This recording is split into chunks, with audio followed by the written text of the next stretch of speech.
what we want to do tonight is just give you a little bit of behind the scenes, lift up the hood about all things landmark. So I'm going to try to be as brief as possible now that we've officially started, and then turn things over to John and Ariel, who are really the experts on your child's day. And Ariel is kind enough to be the driver of the slideshow. If you want to go to the next slide. Thank you. So we talk a lot about different by design, right? Our kids have a language-based learning difference, right? They learn differently. And therefore, we need to create a program, right? A program and an experience that is different by design. And so what I wanted to do tonight is talk a little bit about what is that design, right? We say that a lot. Well, what exactly is the design? What does that mean? So if we move forward, what you'll see is, no, first I'm gonna do this. Sorry, I literally just did this for EMS, so I should have these slides memorized. But before I really get into the design, three key takeaways we want to have for you tonight. The first is we want to talk a little bit more about that landmark learning model, which is the components of the design. None of it's new, but the way in which we're talking about it, the language that we're using, the precision that we're using, that is a little bit new. So it's not a new approach, but it is a new language that we wanted to share with you. And that's what we're referring to as the landmark learning model. And that's what I'll share in just a moment.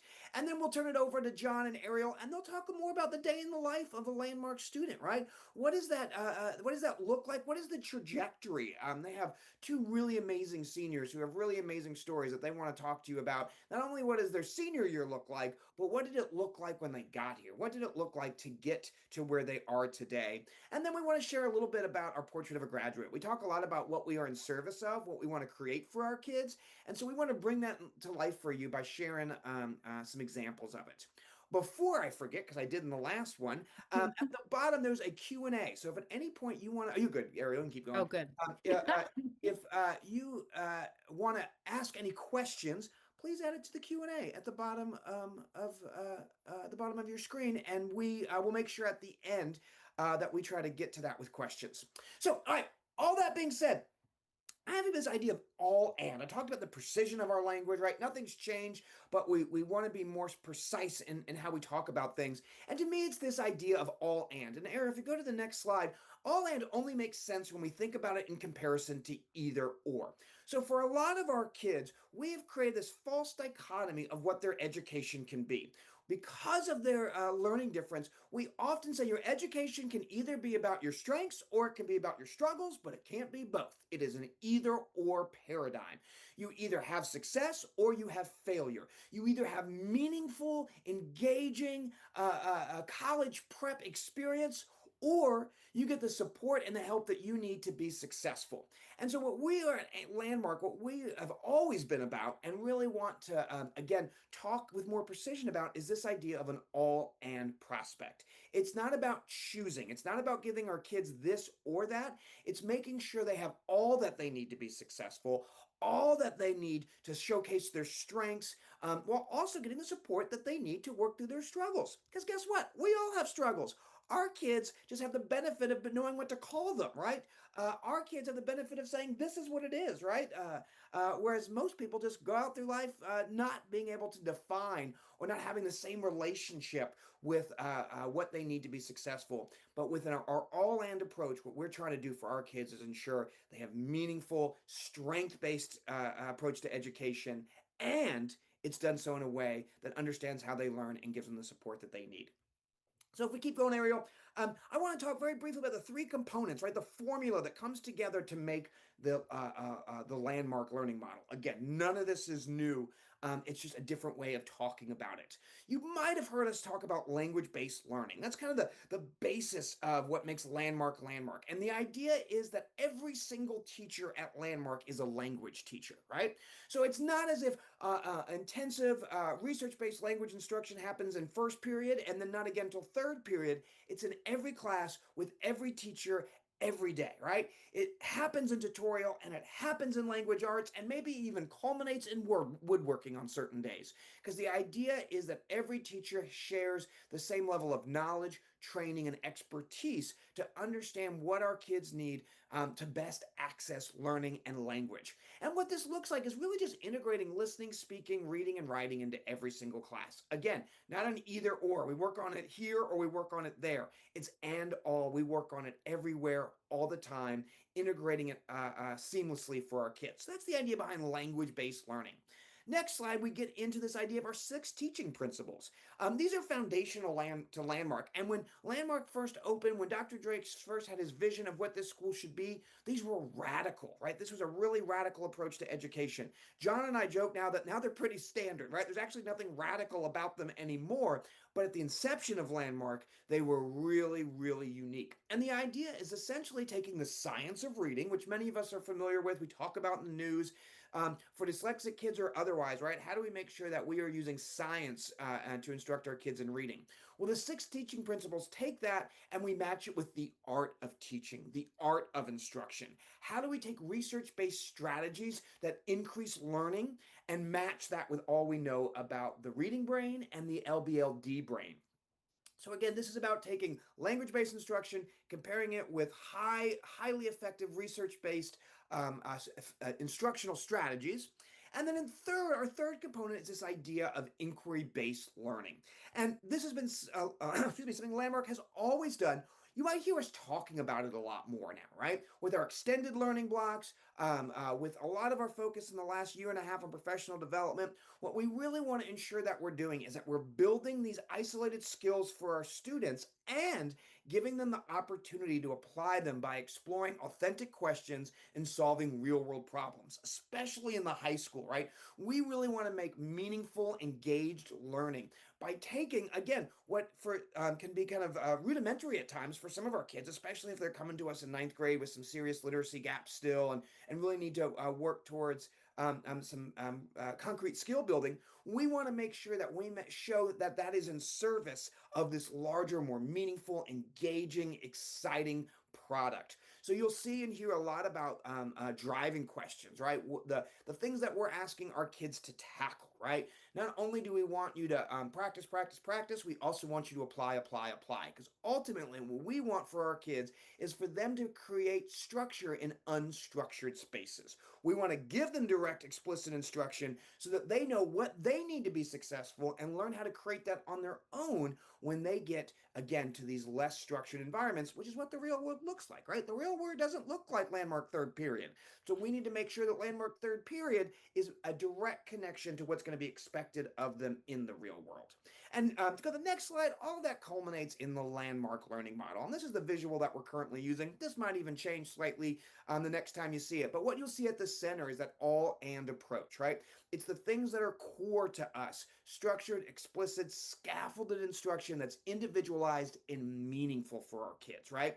And one way that you make it meaningful is by tapping into and making sure it's a strength based approach. So it's not just about what our kids struggle with, it's about investing in what their strength, investing in what they love and what they have strong capacity in, and then figuring out how do we leverage that to make sure that they have all that they need. So on the you see there we have the all and then you have the three kind of elements, the 3 ingredients that I just mentioned. Then all of that is in service of that outer band, which is the 4 quadrants of our portrait of a graduate. Ultimately, we don't want to create the best landmark student. We don't want the best report card or the best transcript. All of that is in service of a much larger goal of creating these self aware self advocates and really strong literacy and communication skills. Literacy in all areas, right? Not just in literature, but in technology, right? Our evolving world. We want to make sure that they're good problem solvers and that they have perseverance in order to tackle those complex problems. And we want to make sure they do so with empathy and perspective because that's what's required of navigating our world today, right? To be successful requires all of these things. So that's the idea and the basis behind the landmark learning model. All right, I think now I'm going to turn it over to Ariel and to John to talk a little bit more about what this looks like on a day-to-day basis at Landmark. Awesome. So we're going to talk about 2 current seniors, Julia and Liam, and John and I each sort of interviewed or engaged with each of these kids separately. So we'll share our kind of impressions and understanding. And we're going to start with John and Liam. Good evening. Um, so I've been spending a lot of my time with ninth graders and obviously with the faculty since arriving, but I've also gotten to know a number of our seniors, one of whom is Liam, and who, but this story really exists over and over and over again. And so I thought it might be helpful just to understand a little bit of of Liam's background. And you can look at that all the way to the left. He arrived in the second year of COVID. He actually was late, sick with COVID. Um, and he was already scared of coming to a school like Landmark at the time. He came out of a public school and had really disliked school because he had never been well served. He was coming out of New York State. As he said, I was just passed through at my prior school. And when he got to Landmark, if there was anything he was really afraid of, it was that he just felt like he was way over his head. Ariel, I don't know if you knew him as a freshman. I think the thing that's cool about Liam, and we have a lot of kids like this, but when you ask someone who taught him, every single one of them says, "Oh, I love Liam. He's the best kid." But he's a kid that has that, he's got like a spark and an energy to him that you kind of know without his experience at Landmark and the growth and the um, cultivation that I think he got here. That spark might not have been as bright as it is.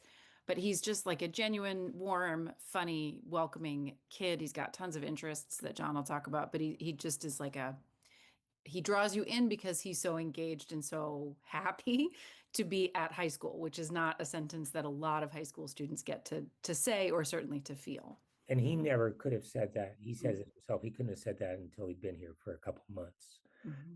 Although he said, he knew after he was miserable when he got here, but he knew after several weeks he'd already connected with a bunch of adults, Mr. Gillis, Dave Hammond, a couple different people. He says, I knew I was going to be successful here. I had never felt that as long as he could remember in school at the time. He started in some of our most highly supportive or lowest level, depending on how you want to look at it, classes on the reading side.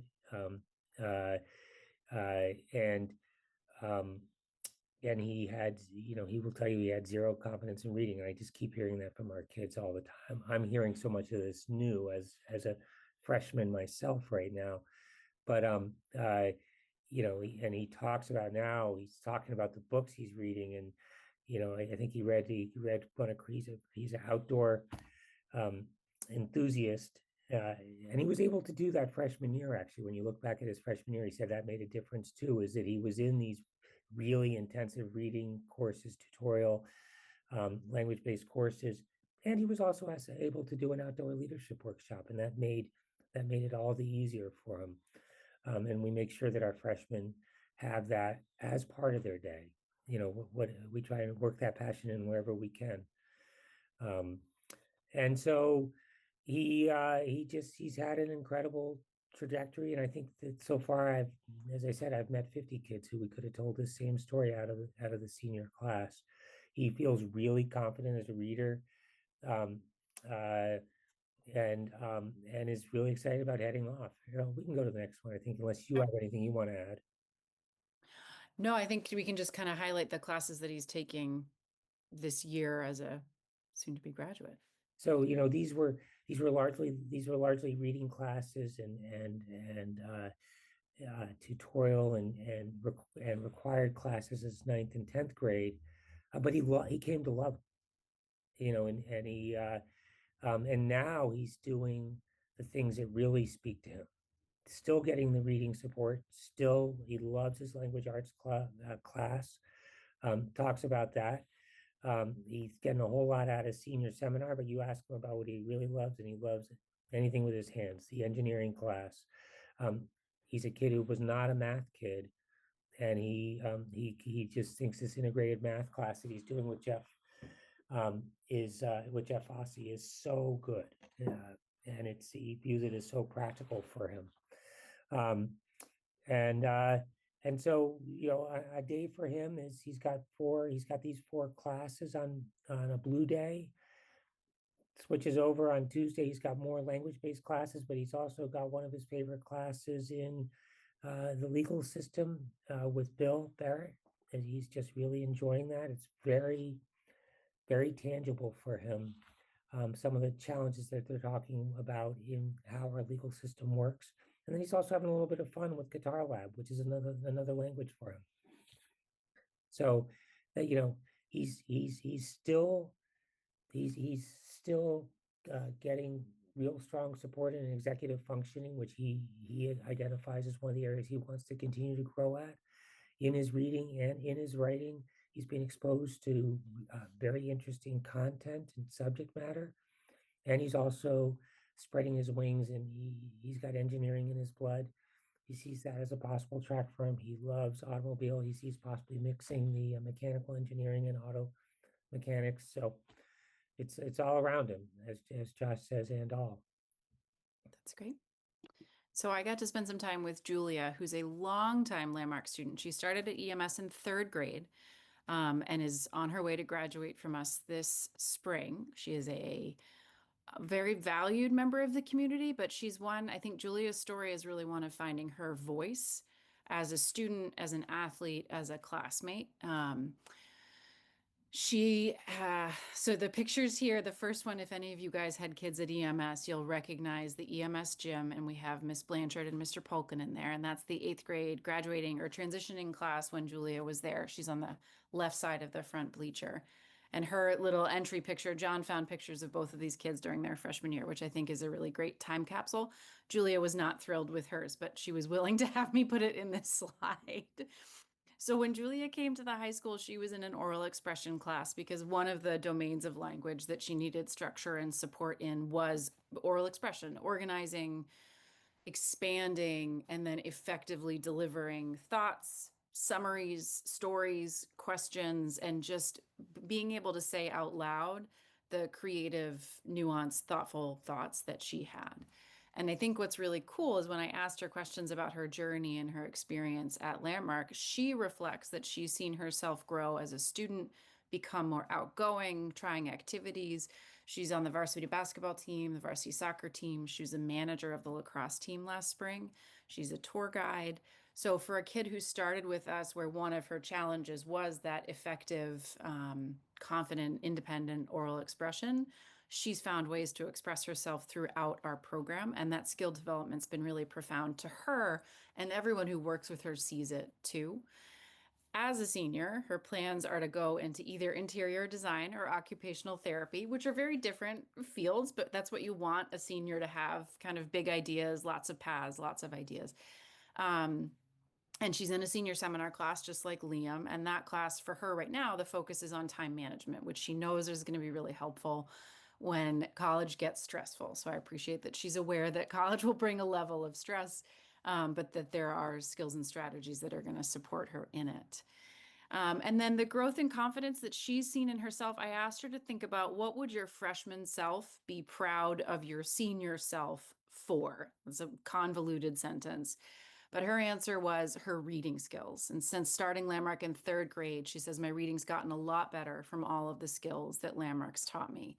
And to Josh's point, that's really the totality of her programming, her ability to read text on a page, to read and comprehend, to read and analyze, to read and synthesize, and then also to convey that meaning in her words, in her writing, has really grown exponentially. And I talked with some of her teachers, and her tutor highlighted, she's had the same tutor for 3 years, which is exceptional. But they started their work together reading the book Speak, which is a great book that a lot of our kids read. It's pretty accessible. And this year they're reading In Cold Blood, which is more of like a classic literature, challenging themes, complex vocabulary, multiple storylines. It's really not an easy read, both in content, but also in structure. And what's wonderful, and I'll talk about this when I go through her schedule, she's also in that intro to the American legal system that Liam's in, and she's getting to kind of overlap and overlay the content of In Cold Blood with the content, background knowledge of the legal system class. And that also feels like an illustration of Landmark, that kids are building and weaving their meaning and their understanding together in so many different scenarios and environments. And we're very intentional about how we do that. Because our kids really thrive when they start to see those connections, but the connections are not always available immediately for them. So the scaffolding is really helpful. The picture I just want to highlight, because we took these pictures this morning. The circle picture is her in the art department. She's in 2 art classes this year, printmaking and painting. And the little notebook on the right-hand corner, She made stamps out of little erasers, and they were given 3 erasers, and they had to carve their name on one eraser and then 2 images that kind of represent who they are. And you can see that she did a basketball hoop and a basketball court. I just love that, like, merging of her identity as an athlete while she's also expressing herself artistically and identifying her growth as a reader. She's really a complex human that contains all these amazing things, and she's done that at Landmark. She's a wonderful member of her different athletic teams. The art department loves her, and I just think that's such a cool little project. So if any of you guys have students in the printmaking class, you'll see a journal like that pretty soon. And the shy kid is giving tours to visiting families in the That's too. right. That's right. So Julia's schedule, the day we're going to kind of highlight is her gold day. You can see her blue day. She's got her 2 art classes and then calculus. So 2 very different sides of content. But her gold day, she's in that senior seminar. She referenced the time management strategies that she's getting out of that class. I think senior seminars are really essential part of our programming that helps kids think about themselves with confidence as college students. They talk about time management, reading a syllabus, accessing support, balancing the different schedule in college, which this year is actually more about talking about the extension of we've got longer blocks, classes meet every other day. How might this look slightly different in college next year? Our previous schedule was like a total sea change when you think about a college schedule, where you've got classes only 2 or 3 days a week. They're much longer. You've got to use office hours as the bridge in between when classes meet. So I think senior seminar teachers this year are finding a lot of comfort in being able to draw a really kind of a shorter line from the senior year schedule to the freshman year schedule in college. She's got language arts with Karen Queter, who's one of our most veteran language arts teachers. She does an amazing job setting up kids with incredible templates, really scaffolded worksheets that they can bring with them. And some of the grads that Josh will highlight in the next part of this workshop worked with Karen Queter, and it like totally flipped the switch on how they saw themselves as high school students and even beyond as college students. She's in that legal system class with Bill Barrett. The kids love it. It's really relevant, high interest content. They usually go to Salem Superior Court to see court cases in action.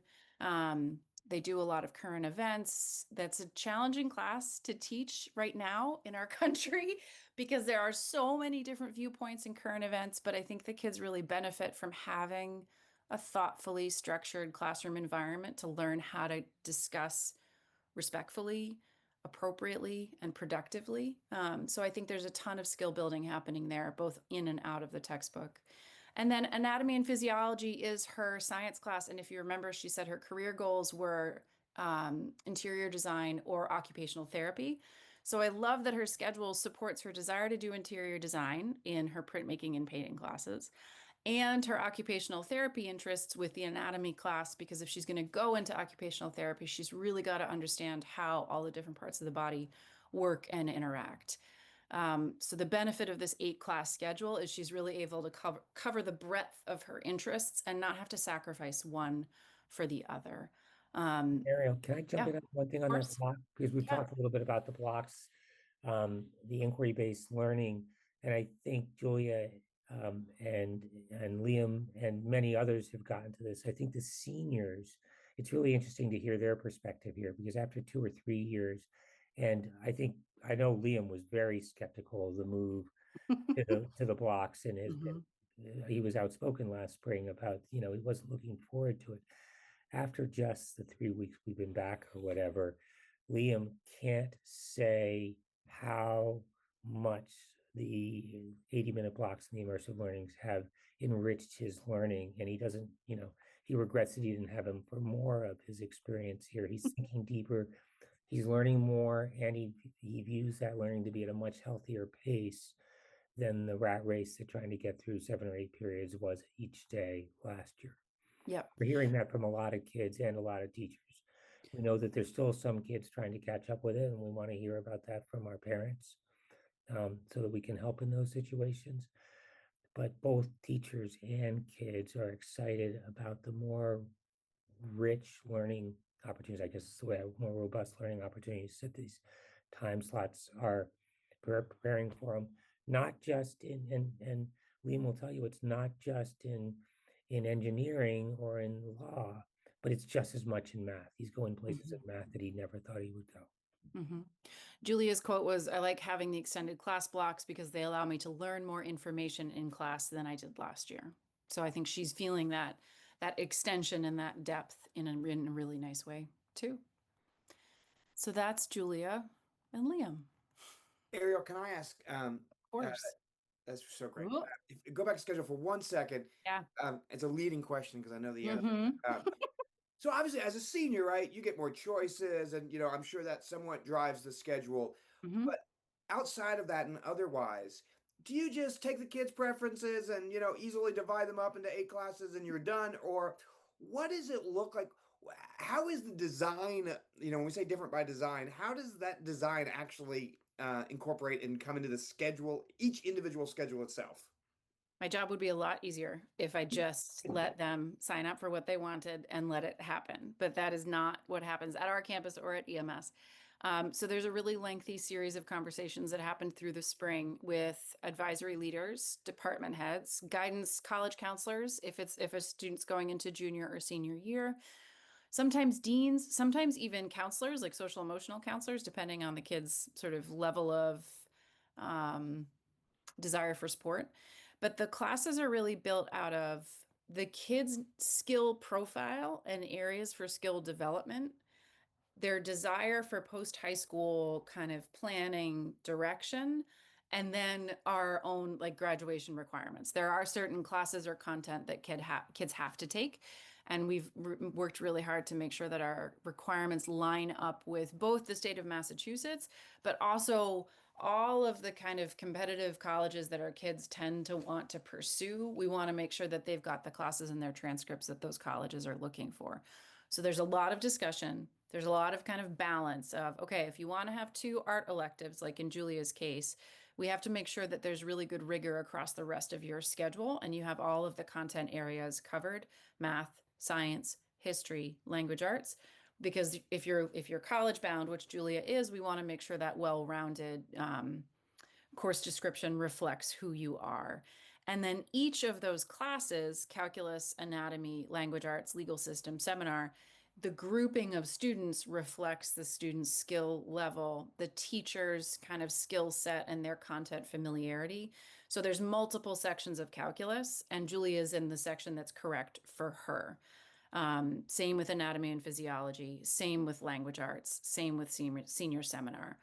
So there's a whole building underneath this schedule, which gets Julia to the place that she's at. And that happens for every kid every year. So some of you on this Zoom may have had many schedule changes over the past 2 weeks, or your kid may have had maybe in the exact same classes, but it's a really carefully crafted multiplayer process of getting kids in to the right classes. And then we evaluate and kind of monitor progress throughout the year and certainly in the spring to decide what's the next content, what's the next level of that content for each kid. Can I piggyback on that a little bit? First off, the magic that Ariel achieves is amazing because if you look at Liam and Julia's schedule, you couldn't ask for something at any school that would be much more tailored to them, and it achieves all that. Mm-hmm. But the other thing, and this is especially for parents of younger kids on here, and this has been something that's taken me a little bit to get used to.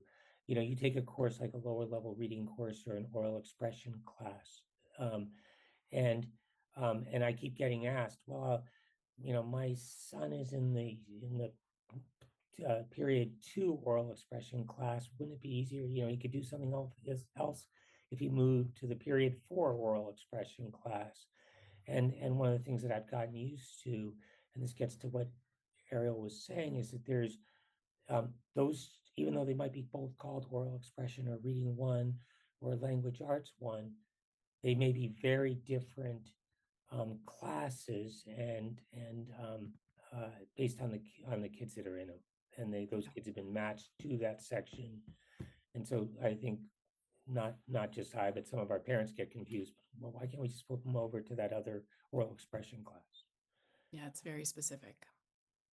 And an incredible feat. I made the mistake of offering to help Ariel this summer with scheduling things, and I'm still trying to recover just from the number of spreadsheets alone. So well, it's an art. It's an art, right? It's, as Ariel mentioned, it's the totality, right? It's not just that we offer this or we offer that. It's that we combine all of these things. That's the design, right? It is intentional. It is purposeful. And it is highly individualized. John, not to put you on the spot because I didn't forewarn I was going to ask about this, but looking at this, obviously this year, for families that are returning to us, we have a daily advisory, which is new. You're a ninth grade advisory leader, right? So you have the pleasure every day of getting to know these ninth graders. Can you briefly talk a little bit about, what's advisory look like? What are you doing with your friends in advisory? So thanks for asking that. We've tried to share it with the parents so they have a sense of the flow of the week. Advisory um, is as much focused on, first off, just making connections with the kids, but also very intentionally working on the development of executive function skills, organizational skills. And so and the kids are still getting used to it. And quite honestly, we're still growing through it. We're making some changes, even as of today, as we have the opportunity to improve. But Monday and Fridays are really organizational and reflective days, getting set up for both the week ahead on Mondays and the weekend ahead on Fridays. But then also reflecting back because there's some goal setting that goes on, on Mondays. And we want the kids to be thinking about, okay, we said we were going to try and do this. We said we were going to try and see a math teacher on Tuesday. Did we do that? We said we were going to try and make sure that we got all 3 of our assignments in for our reading class on time this week. How did we do on that? And it's relatively small and simple, but it's important check-ins every day. We also want to, quite honestly, we want to hear from every student every day, make sure that they're in touch with their advisor so that we can kind of read the tea leaves and see how they're feeling and are there signs we need to be looking for that something else is on their mind. Tuesday is also focused on that executive function goal from what I need. What help do I need? What resources do I need to access this week? Do I need to get to a math extra help session on a Monday, Tuesday, or Wednesday? Do I need to see a teacher because I don't understand why the teacher didn't like my work in this class or on this assignment? Or I need some help getting ready for this project coming up ahead of time. That's what we call our win day, a term that has some crossover with EMS. Um, and then Wednesday and Thursday, we're spending more time on kind of values and personal education, personal growth. And we've been talking about everything from empathy versus sympathy to our value circle at Landmark, to some decision making, respect, a bunch of different things, usually through experiences that help emphasize those skills or exercises that help emphasize those skills and attributes. Ariel, what would you add to that? I think what's been cool, I have a senior advisory, and what's been cool is seeing what John is doing with his freshmen and what I'm doing with my seniors. We're covering the same topic, but the type of conversation or the detail and kind of the intention or application are shifting based on the age cohort of the kids. So my conversation about values with my seniors was like, how did you demonstrate them this week? And who did you see demonstrate them either to or for you? And I think the conversation with freshmen was, do you understand what do we mean by empathy? What do we mean by respect? So I just like that there's a shared experience that's also kind of tailored to the age and perspective of the kids. And I think the faculty have loved getting to just see the kids every day in that sort of informal but well-structured setting. That's great. Thank you both. That's super helpful. Last one, I promise we'll move on to POG, portrait of a graduate. But Ariel, because it's new this year and it's on the schedule, office hours. Like, Yeah. what do I need to know about office hours? Yeah, so office hours are the schedule. Actually, I should have corrected. It's 3 to 3:30, not 3 to 3:40. But either way, it's a half an hour at the end of the day, and it's really a time where faculty are available to your students and their colleagues. So Bill Barrett, for example, is often in his classroom with 2 or 3 kids who need help with notes from the legal system class. He also teaches economics and is in charge of our Endicott dual enrollment program. So lots of kids going to see Bill after school. And then other folks are using it as a time to meet with colleagues to plan either curriculum or also discuss student programming. But for kids, it's a time where they know they can access any faculty member across campus. So they can see their math teacher on the day that math class doesn't meet. They can see their advisory leader if they want to follow up something on that from that day. They can go back to the art department if they just didn't finish cleaning up or want to finish one little piece of something.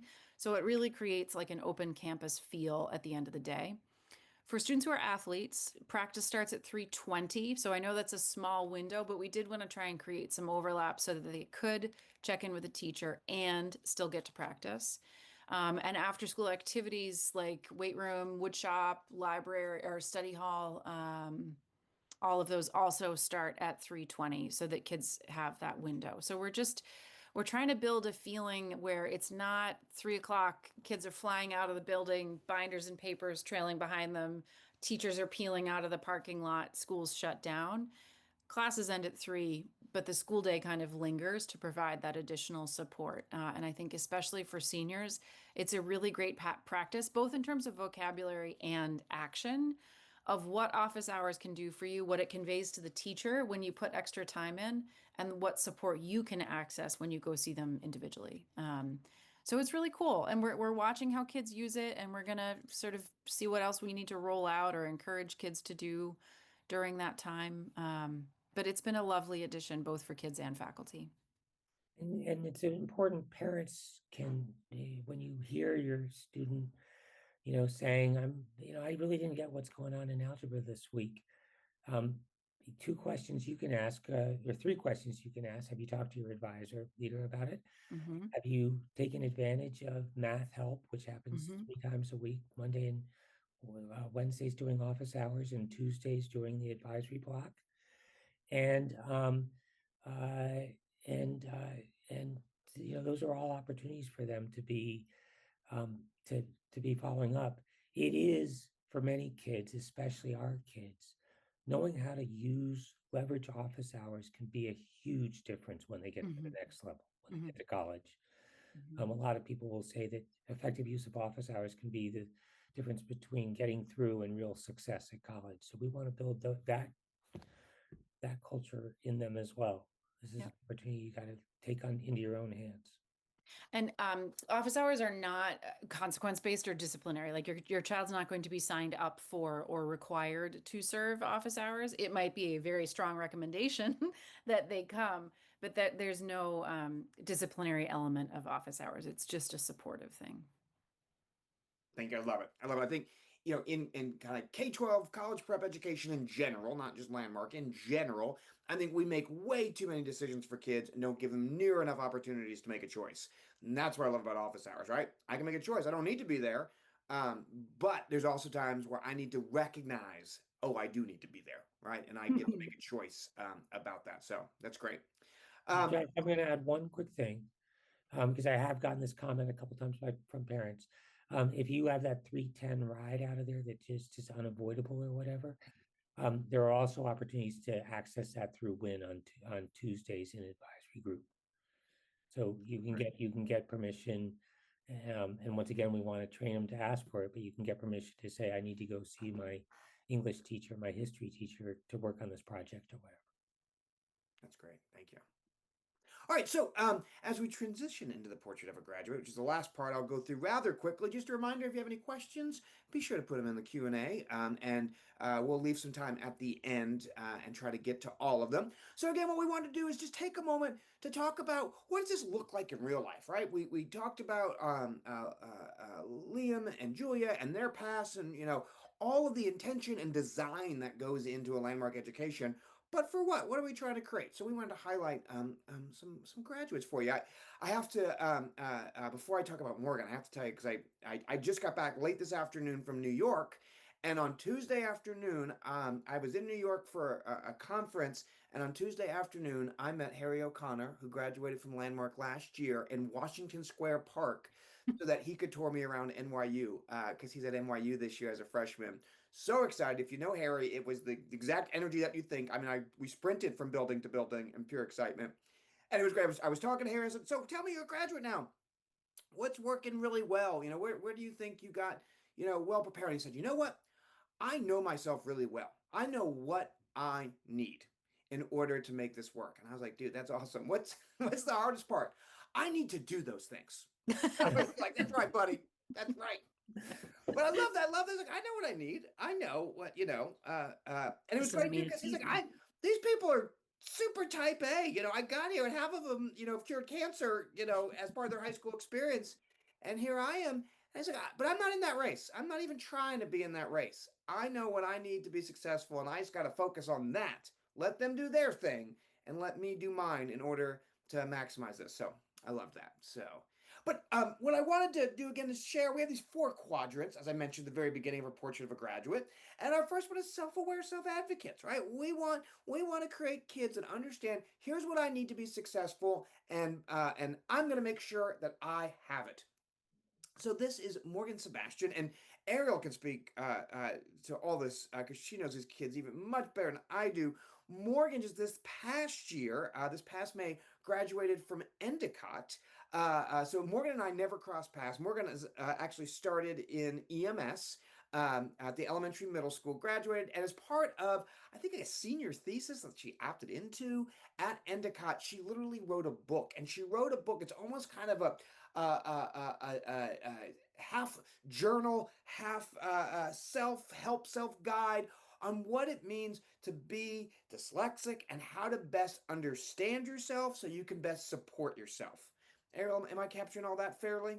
Absolutely. And that is something that she struggled with mightily in high school and was a kid, sorry, who tears were a daily occurrence. It was just a part of her experience. And so the fact this is the book that she wrote, the fact that she kind of internalized that, owned it, and turned it into this incredible outpouring is really a testament to her like drive, but also that self-awareness and that desire to advocate for herself and others. So great. I have to shout, we were again just doing this earlier with the elementary middle school. Miss Sullivan, who's head of the elementary middle school, was with me, and she was Morgan's first language arts teacher. So she takes Look full credit. at She took full credit for Morgan's authorship. Um, that. so again, really great, really amazing, right? And then next, and again, I'm going to lean so much on Ariel because Ethan also graduated before I got here, but I met Ethan. It was like my first or second year at Landmark, and I'm outside my office, and I look up the hill, and walking down the hill is. I was the most best dressed human being I've ever seen in my life. And I was like, who in the world is this? And Ethan, like on his day off coming back to Landmark, looked exactly like you see him in this picture, except he had a trench coat on. And at the time, he was at George Washington University. Liam just graduated in May. I went on his LinkedIn page because, of course, at 22, he has a LinkedIn page. And I went to look to try to highlight some of his many accomplishments. And honestly, I just stopped and gave up because he was involved in so many internships. And he's very, very active in politics and policy and is just so involved in organizations I've never even heard of, solving problems I didn't even know existed. But doing so in a way where you meet Ethan and you know you one day are either going to work for him or you're going to vote for him. It's going to be one or the other because he has got the communication skills and the confidence, right, of somebody that just that you can't help, right? It's a magnet that draws you to him. Ariel, was he like that when he was here? Is that part of his from journey? from day one. From day one, learning how to read, but convinced and asking me what's the highest level class he could take from his first year. It was awesome. And it epitomizes and all. He's a kid who's here to learn how to read and is a savant communicator, right? So it's not that you're one or the other, right? It's not that you have language skills or you don't, right? It's and all, right? It's a complex profile, and he's a great example of it. Next, this is Tyler. And I'm going to screw this up. I think Tyler graduated in the late 90s. Ariel, does that make sense? I think that's right. I think it was either just before or when I started. Yep. Okay, yeah, that's what I thought too. So, Tyler obviously attended Landmark, graduated many years ago, but Tyler is now vice president of systems at Pixar. So, I had the amazing opportunity a couple years ago of going out to visit with Tyler. I'll be honest, I was there certainly to meet Tyler and learn all about this amazing graduate. I'm a Disney fanatic, so the fact that I got an in to Pixar Studios and got like a private tour was the coolest day of my life. Tyler's an amazing guy, incredibly accomplished. One of the things that I love that I think is so impressive in talking as vice president of systems is essentially like vice president of technology, right? Because obviously at Pixar, this animation studio, technology underrides so much of what they do. Tyler does not have a technology background. He's got a systems background, he's got a people background, he's got a problem solving background. And so he's really skilled at figuring out how do you take these different assets, these different personalities, these different tools. How do we maximize them, right? So that 1+1 = 3 in the end. Anyway, I just think that's such a fascinating, very dyslexic strength kind of profile, again, of somebody who's got amazing success and is actually thriving in an industry that he didn't even necessarily have a background in, but he had these core skills that were applicable, across disciplines. And again, doing great. Really, really impressive fellow. And then our last one, again, talk about an impressive fellow creating an empathetic leader. Sam Vygorsky. Sam was actually on the board when I first joined Landmark. Sam graduated Landmark again. I'm going to guess early to mid 2000s. Sam is now International Affairs Fellow on the Council of Foreign Relations. Right? I joke it's like the best like cocktail party job you could possibly have. Right? Because super impressive and you're going to be interesting. When I first met Sam, he was actually working in over humanitarian aid at the UN. One of the first calls I ever was supposed to have with Sam was the day that Russia invaded Ukraine. And Sam just didn't show up. And at the time, I didn't know what Sam did. And I was like, "Where? Gosh, it just blew me off." Well, Sam was literally like trying to save the world. Sam's an amazing guy. Again, recently left the UN, now working on the Council of Foreign Relations, but has this, again, amazing innate ability to understand people, to not to sympathize, but to empathize, to understand and recognize problems, underlying problems, right? Not just the symptom, but what is this actually emerging from? And then has dedicated his life to try to improve that and help people.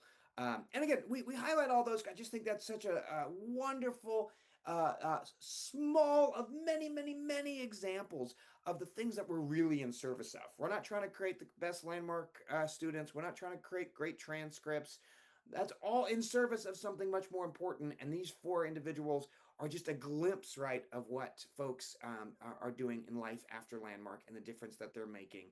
And again, I think really epitomizes the ultimate skills that we want to build in our kids.